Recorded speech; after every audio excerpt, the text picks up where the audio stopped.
In this video, a bit more fresh device, Sony TC-WE475 Dual cassette deck recorder, which is manufactured from 2001 to 2009. Nice modern deck, and the main reason for the video is that I'm amazed how simple it is to maintain. There's 2 belts per deck, so 4 in total, and decks are identical.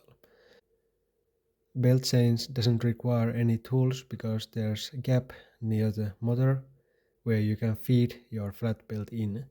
So no extra pulleys, no extra parts on the way, just bend the old one out and new one in. Simple and smart design.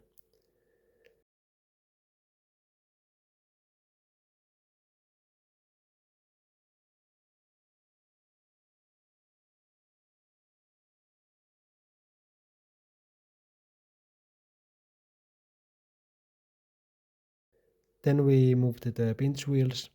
Again, 2 per deck, so 4 in total. Combined record playback head has turning feature, so this can drive cassettes both ways. Plastic door cover out on the way, and we can see that pinch wheel shaft is held with just small clips. So gentle twist with a screwdriver and it pops out. New one is pushed in similar way. Just make sure to hold this frame part while pushing the wheel back so nothing bends or breaks. And then repeat it to the rest of the pinch wheels. Plastic door covers back, sheet metal casing back, and you're all set.